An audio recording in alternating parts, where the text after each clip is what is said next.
Darbhanga junction से राज तिलक में आपका स्वागत है। जी हाँ, ये राजनीतिक वर्चस्व के लिए कब्जे का कुरुक्षेत्र है। गांधी मैदान में रोज सजता है मंच, किसका चढ़ेगा सूरज, कौन गिरेगा मुंह के बल। बुद्ध से लेकर जेपी तक और जेपी से लेकर लालू नीतीश तक, समाजवाद के वादों में उलझा एक शहर। पटना के हर गली मोहल्ले में बस राजनीति का बोलबाला है, कहीं विकास का वादा है, कहीं परिवर्तन का नारा है। डाक बंगला चौराहे के चप्पे चप्पे पर पोस्टर का पहरा है।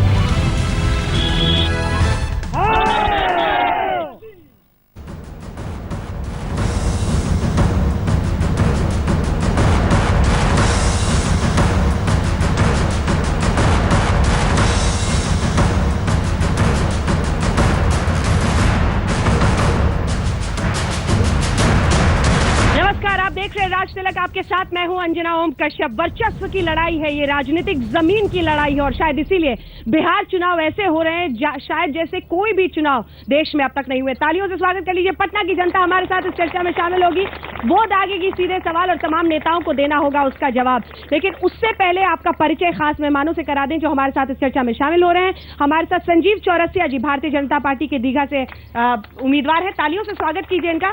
पटना की जनता में जोश है या नहीं सवाल पूछने के लिए? आपको पूरे देश में लोग सुनते हैं। हमारे साथ सीमा सक्सेना जी हैं, नेशनल सेक्रेटरी आरएलएसपी की। तालियों से इनका स्वागत कीजिए। हमारे साथ राजीव रंजन जी, जेडीयू की तरफ से उम्मीदवार दीघा से, वो हमारे साथ इस चर्चा में शामिल हो रहे हैं। सबसे पहले इस चर्चा की शुरुआत कुछ बुनियादी सवालों से करें, लेकिन उससे पहले क्यों न सीधे पटना की जनता के सवाल ले जाते हैं नेताओं के पास। आप अपना सवाल पूछिए।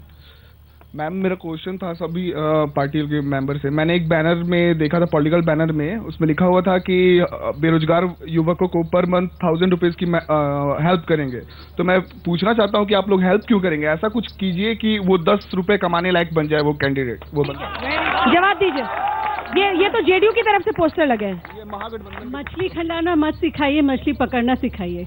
अगर ये फ्री फॉर ऑल करेंगी तो फिर मजा नहीं आएगा, फिर आपकी परेशानी बढ़ेगी। मछली खिलाना मत सिखाइए। देखिए, सबसे पहली बात तो ये है हाँ। कि बिहार ने एक राह दिखाने का काम किया। आज स्किल डेवलपमेंट के नाम पर प्राइम मिनिस्टर जी जो राजनीति कर रहे हैं, दशरथ माझी कौशल विकास योजना के जरिए लाखों नौजवान यहाँ प्रशिक्षित हो चुके हैं। उस पोस्टर और मतलब हमारा भी एक सेकंड नहीं, आप सवाल नहीं सुने। उस पोस्टर का अर्थ समझाइए। 1000 रुपया आप हाथ में देंगे, नौकरी आप देते नहीं, नए आप अवसर पैदा नहीं करते नौकरियों के, तो फिर ये इस शख्स का सवाल है कि आप वोट के लिए तो 1000 रुपया हाथ में दे रहे हैं ना। फिर तो मुझे उम्मीद है कि आप मेरा इस सवाल का मुझे जवाब पूरा करने देंगी। ये एक बगैर इंटरप्शन के मुझे अपना जवाब पूरा करने देंगी। मेरा आग्रह है क्या ये? मेरा जवाब तो ले लीजिए अंजना जी। हाँ सर, लेकिन घुमा के नहीं। नहीं, बिल्कुल सीधा। फ्रंट फुट पे खेलिए। आपके सवाल कई हैं, जवाब मेरा तो सुन लीजिए। देखिए, सबसे पहली बात है, जब नौजवान एक नौकरी की तलाश में अगर पटना से दिल्ली और देश के दूसरे शहरों की यात्रा करता है तो उसके लिए उस 1000 रुपए की भी कीमत होगी। और सबसे बड़ी बात है कि हम लोगों ने स्किल डेवलपमेंट को लेकर के जो बिहार में बुनियाद रखी है, आज उसका उस मॉडल का कहीं ना कहीं पूरे देश में और पूरी दुनिया में उसकी सराहना हो रही है। और सबसे बड़ा सवाल ये है कि प्रधानमंत्री जी जब ऐसे वायदे करते हैं तब क्या प्रतिक्रिया होती है भारतीय जनता पार्टी की? वायदों पर अगर कोई नहीं खरा उतर पाया, 15 लाख रुपए किसके अकाउंट में आए? इनमें से पूछ लीजिए किसी से, किसी के अकाउंट में आए? किसी को नौकरी मिली? क्या बिहार को विशेष राज्य का दर्जा मिला?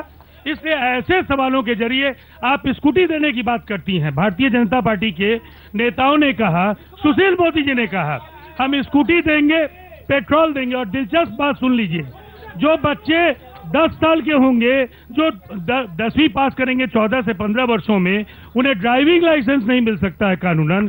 तो ये किस तरह की बेईमानी है? चलिए ठीक है, कुछ और सवाल लेते हैं। सवाल पूछे जी। जरा इनसे पूछा जाए, कोई 1 लाख बच्चे जो प्रशिक्षित किया गया है वो कहाँ किए गए? जरा बताएं कि 1 लाख बच्चे कहाँ प्रशिक्षित किए गए? क्या इसमें से कोई बच्चा है जो इनके 1 लाख में प्रशिक्षित हुए हैं? जरा ये बताएं। ज्यादातर सवाल आप ही के लिए आ रहे हैं रंजन साहब। और ये मुझे ऐसा लगता है कि इन सवालों का जवाब तो आपको भी नहीं मिल पाएगा, इसलिए कि अगर वो सूची चाहेंगे तो मुझे लगता है सूची उपलब्ध कराने के लिए एक अलग महाबस की जरूरत है, जिसमें प्रधानमंत्री जी के वायदों की भी जांच कर लेंगे और 10 वर्षों में जो बिहार में हुआ है हम उसकी भी पूरी विवरणी आपके सामने रख देंगे। वो देखिए मैं महागठबंधन के नेता से मेरा एक प्रश्न है।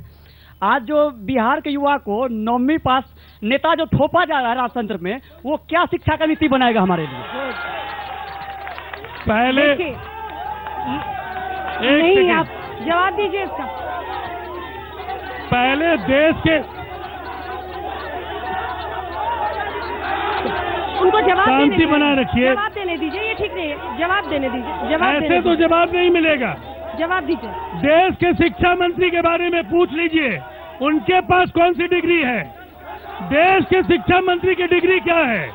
देश के शिक्षा मंत्री की डिग्री सवालों के घेरे में है। अदालत ने संज्ञान लिया है। शर्म कीजिए, शर्म कीजिए। एक सेकंड, शांत हो जाइए, शांत हो जाइए। सवाल पूछने का अधिकार है उसको, सवाल पूछने का अधिकार है। बैठ जाइए। कुछ और सवाल लेते हैं। आप लोगों से सबसे निवेदन है, एक सेकंड इस बहस को डिरेल करने की कोशिश मत कीजिए। बैठ जाइए आप लोग, बैठ जाइए। बैठिए सर, आप पूछिए। मैम, अभी तक जो भी ये चुनाव हो जा रहा है, 1950 से लेकर के अभी तक जाति के नाम पे जो भी लड़ाई हो रहा है, अभी यहाँ पे आप देख रहे हैं, ये जितने लोग हैं, कुछ या तो मोदी के हैं, कुछ नीतीश के फेवर में है। तो किसी तरह से ये एक तरह का ग्रुप है, ग्रुप मीन्स जाति। तो ये जाति की लड़ाई क्यों हो रही है? डेवलपमेंट का लड़ाई इस चुनाव में क्यों लिया जा रहा है? ठीक है, इसका जवाब लेंगे। एक सेकंड।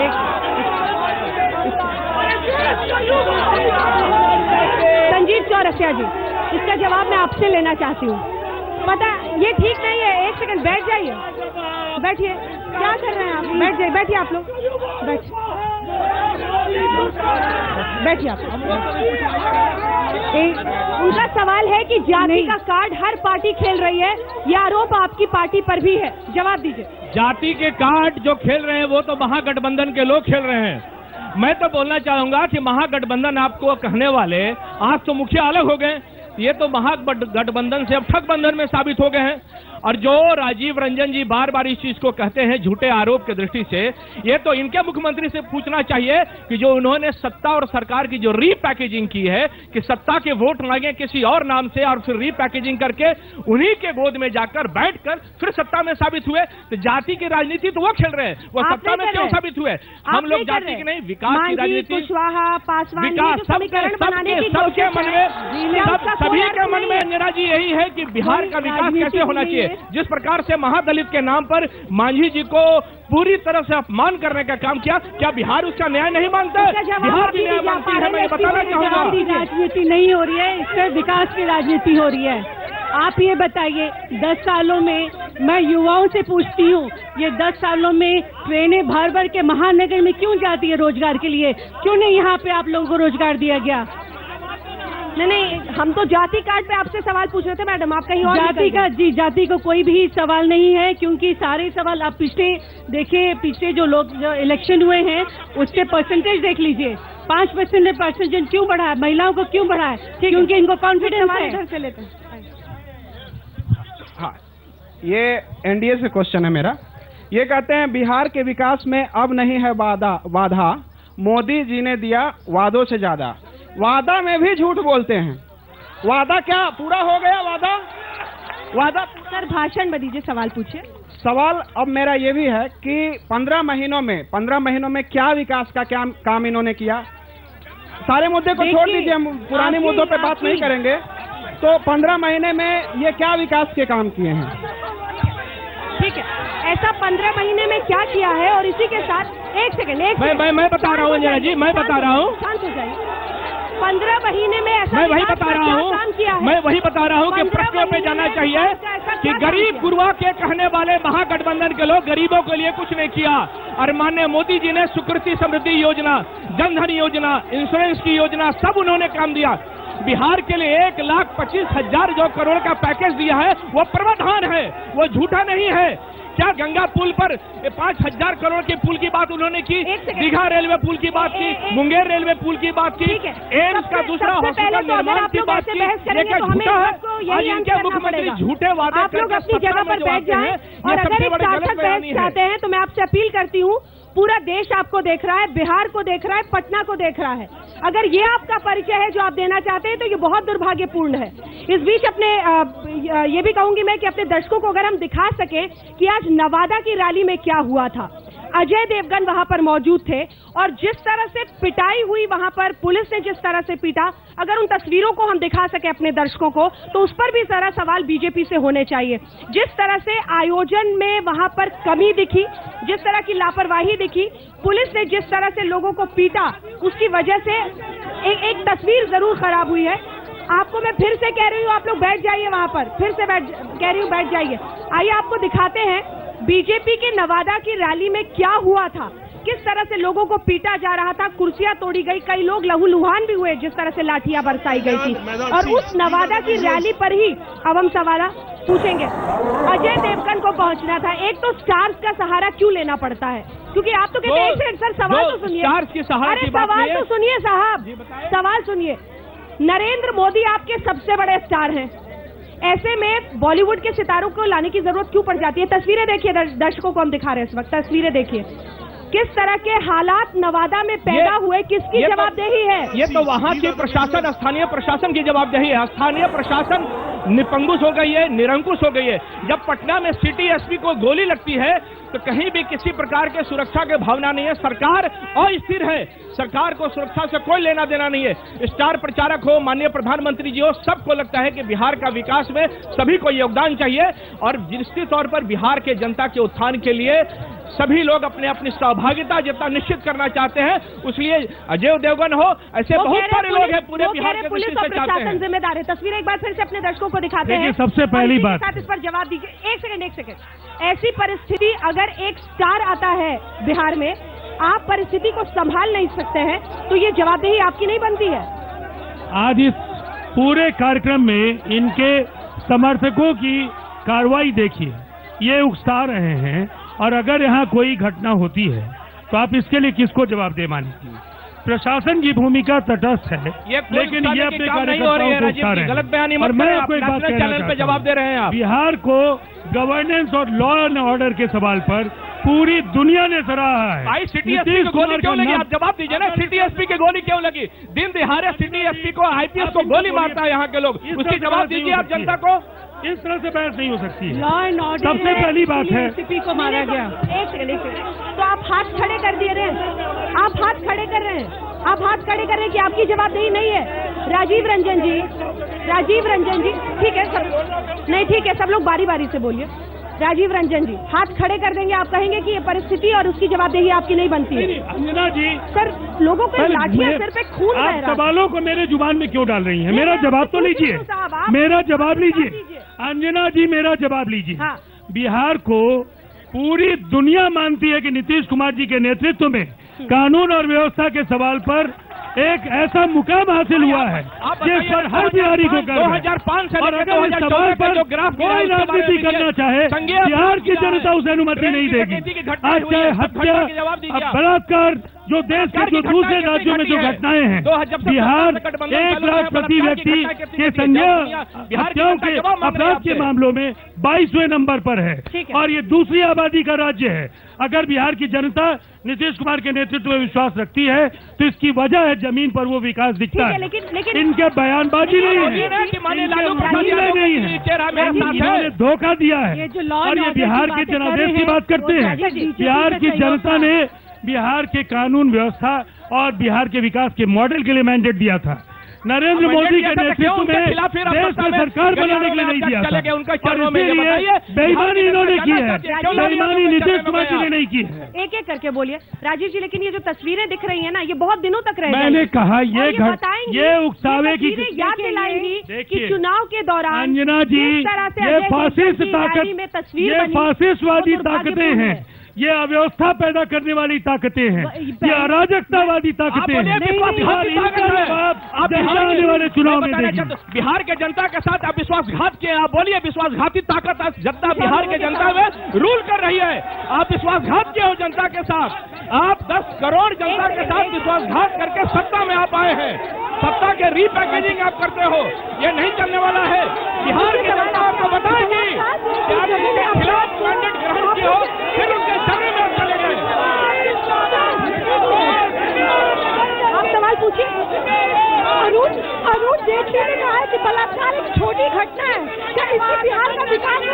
का विकास होगा? आप लोग शांत हो जाइए, शांत हो जाइए। अगर आप लोग ऐसे करेंगे बहस नहीं हो पाएगी। देखिए एक बार फिर से पूरे बिहार को देश देख रहा है, आप पूरे बिहार को देश देख रहा है। आइए आइए इनसे मिलिए, आइए टीवी पे आइए आइए आइए। क्यों देखे? आप अपना नाम बताइए, आप नाम बताइए। सवाल तो लीजिए, मेरा सवाल इनको देखिए, मेरा सवाल आप शो को बर्बाद कर रहे हैं। आपका नाम क्या है? अरे नाम बताओ, शर्माते क्यों हो? डरते हो क्या तुम? नाम बताओ। मेरा सवाल लीजिए, मेरा नाम बताओ तुम। मेरा सवाल लीजिए, नाम बताओ। तुम जो हुल्लड़बाजी करके शो खराब करने की कोशिश, पूरा देश देखिए, पूरा देश देखिए आज इस शख्स को। आप जैसे लोग आप अपनी जगह पे जाइए। ऐसे लोग शो को बर्बाद करने की कोशिश करते हैं। आप लोग पीछे हटिए, कुछ और लोगों के सवाल है। देखिए, मैं सभी राजनीतिक दलों के कार्यकर्ताओं से अपील करता हूं, अगर इस गंभीर बहस को हुल्लड़बाजी की भेंट चढ़ाना चाहते हैं तो आपकी इच्छा है, लेकिन ये गंभीर बहस के लिए मेरा क्वेश्चन एनडीए के नेताजी से है। मुझे ये कहना है कि एजुकेशन में रिजर्वेशन की, आखिर जब सब स्टूडेंट समान है तो एजुकेशन में रिजर्वेशन क्यों? और यही एजुकेशन में रिजर्वेशन है कि आज देश में नए हार्दिक पटेल पैदा हो रहे हैं। रिजर्वेशन पर सवाल है। आप ये बताइए, आरक्षण की हवा कौन खड़ा कर रहा है? आपके नेता खड़ा कर रहे हैं, महागठबंधन के खड़ा कर रहे हैं। हम तो प्रारंभ से कहे हैं कि आरक्षण इस देश में रहेगा, आरक्षण तो इस देश में रहेगा। एजुकेशन की बात नहीं, जो आरक्षण के जो प्रावधान है उसमें कहीं कोई प्रश्न खड़ा नहीं किए, पर महागठबंधन के लोगों ने बार बार, क्योंकि बिहार का विकास का मुद्दा इनके पास नहीं है, महागठबंधन के पास हर चीज को वो डाइवर्ट करना चाहते हैं। गौमांस का विषय बोलते हैं कि गौमांस का विषय चलाते हैं, आरक्षण का विषय लेकर आरक्षण का विषय चलाते हैं। इनके पास बिहार के मुद्दे कुछ नहीं है बिहार के लिए। और अपने दर्शकों को जरा दिखाते हैं। दरअसल ये जो पहली 2 कतारें हैं यहाँ पर और 2 कतारें यहाँ पर है, इन सभी चेहरों को देख लीजिए। ये बहुत दुर्भाग्यपूर्ण है कि आप लोगों का लेना देना किसी एक राजनीतिक पार्टी से है और आप लोग हो हल्ला करके शो खराब कर रहे हैं। मैं आपको कह रही हूँ, पूरा देश आपको देख रहा है, पूरा देश आपको देख रहा है। एक बच्ची सवाल पूछना चाहती है, उसको सवाल पूछने दीजिए। बलात्कार जैसी जघन्य अपराध को अरुण जेटली ने कहा। सवाल सुनिए प्लीज। बलात्कार जैसी जघन्य अपराध को अरुण जेटली ने कहा है कि एक छोटी घटना है, क्या इससे देश का विकास होगा? जवाब दीजिए। 84 जी। मैं तो ये बार बार कह रहा हूँ कि छोटी घटना का विषय पर नहीं है, देश के विकास के समग्र भारतीय जनता पार्टी विकास को ही पैमाना मानती है। डेवलपमेंट के अलावा कोई विकास के पैमाना भारतीय जनता पार्टी की दृष्टि से नहीं है। बलात्कार कोई छोटी घटना नहीं है, ये बहुत ही जघन्य अपराध है। आवाज नहीं आ रही बैठे वो सब जानते हैं। तो क्या अरुण जेटली ने जो ये कहा है कि बलात्कार एक छोटी घटना, आपका क्या कहना है सर? कोई स्टेटमेंट उनकी तरफ से ऐसा नहीं आया है। इस बात पर भारतीय जनता पार्टी का उस आरोपी मंत्री तो इनके केंद्रीय कैबिनेट में है। यौन उत्पीड़न के आरोपी केंद्रीय कैबिनेट में हो सकती थी यहाँ पर, लेकिन पार्टी लाइनों में बढ़कर अक्सर लोग बेकाबू हो जाते हैं। और पटना के जो मूल सवाल है, कहाँ तो बिजली खंभों की बात होनी थी, सड़कों पर गड्ढों की बात होनी थी, शिक्षा की बात होनी है, टीचर स्कूल में नदारत है, विकास की बात होनी है, लेकिन ऐसे ही सवालों में उलझा और हो हल्ला के बीच में अटक जाती है ऐसी बहस। बहरहाल राज तिलक में